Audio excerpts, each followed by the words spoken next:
சற்று முன் கிடைக்கப்பெற்ற மிக முக்கியமான செய்தி ஒன்று வெளியாகி உள்ளது. பன்னீர்செல்வத்தின் வீட்டில் ஆலோசனை கூட்டம். அதிமுகவை மீட்டெடுப்பதற்கும் பீகாரில் நடைபெற்ற தேர்தலை முன்வைத்து தமிழக அரசியல் மாற்றத்தை தமிழக மக்கள் ஏற்படுத்தும் விதமாக அதிமுகவில் உட்கட்சி பிரச்சனை இருப்பதால் திமுக மீண்டும் வாய்ப்புகள் வழங்கப்படுமா என்ற ஒரு அச்சத்தில் பன்னீர்செல்வம் இருக்கிறார். ஏனென்றால் எடப்பாடி பழனிசாமி என்ற தனிநபரால் அதிமுக தோல்வி அடைந்துவிடக்கூடாது.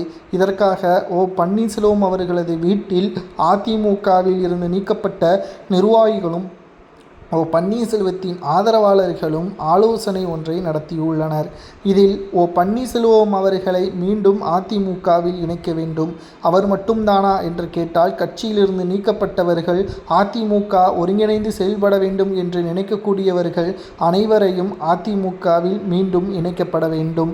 அது மட்டுமல்ல, டிசம்பர் மாதத்தின் இறுதிக்குள்ளாகவே அதிமுகவின் செயற்குழு பொதுக்குழுவை கூட்டி எடப்பாடி பழனிசாமியின் தலைமை சிறப்பாக இருக்கிறதா என்பதை வாக்கெடுப்பு நடத்த வேண்டும். அதில் எடப்பாடிக்கு எதிராக ஓட்டுக்கள் விழும் பட்சத்தில் எடப்பாடி பழனிசாமியின் பொதுச்செயலாளர் பதவியை கூட மாற்றுவதற்கு முன்வர வேண்டும். அரசு இதற்கு ஒத்துழைக்க வேண்டும் என்பதையும் தற்பொழுது நீதிமன்றத்திலேயே வழக்கு தொடரவும் பன்னீர்செல்வம் அவர்கள் முடிவெடுத்திருக்கிறார்.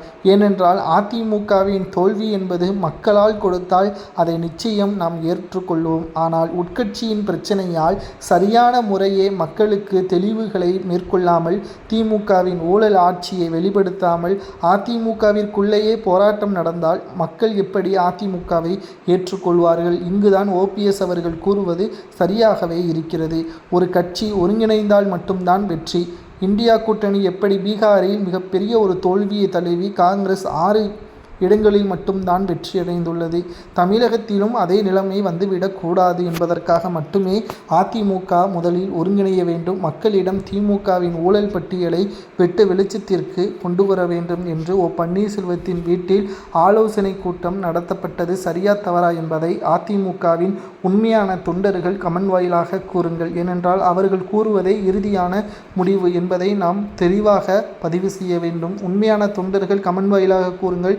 அதிமுகவிற்கு OPS தேவையா அல்லது எடப்பாடியே போதுமானதா என்பதை கமெண்டில் கூறுங்கள்.